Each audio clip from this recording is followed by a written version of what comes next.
Our relationship is not perfect. There were times that we had quarreled. We even got separated. We needed space. We live our life back as what before. I observed from then on, we became stronger.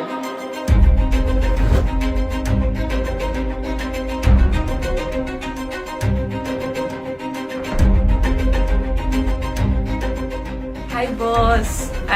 Excited na ko makita niyo. I can't wait to see you.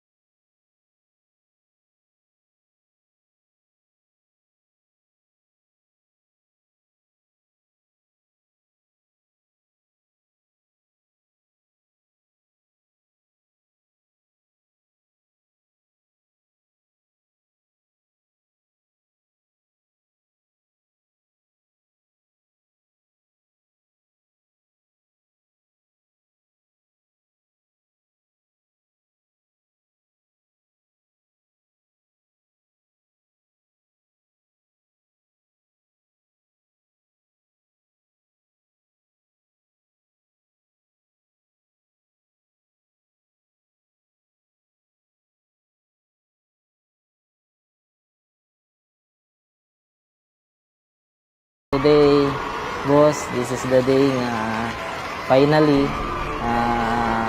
we'll get the blessing of the Lord.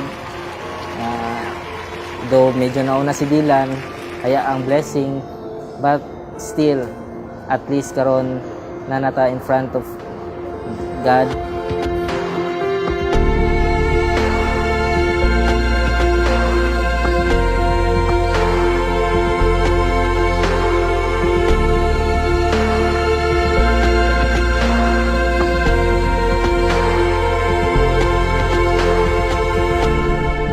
First of all, I would like to say thank you to your parents for having you as their son. And thank you, Mapa, for giving me the chance to live in this world. In front of me today, I can see a good husband, a good father to our Dylan. Boss, I promise to be your best friend that will always be there to listen to your heartaches, to your runs in life. I promise to be your wife.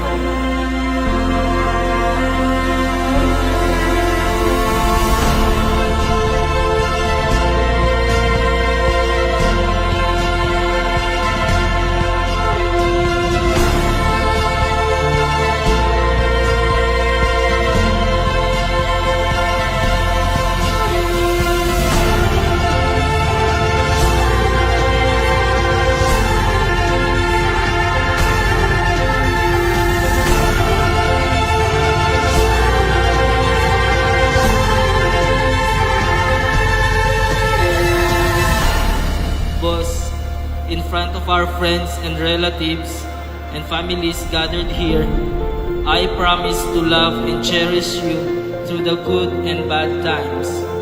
I promise to stand by your side and bring out the best in you as you do to me. I will be a faithful and understanding wife to you and a good mother to our Dylan. Ian Renzo C. Arcamo, I love you always.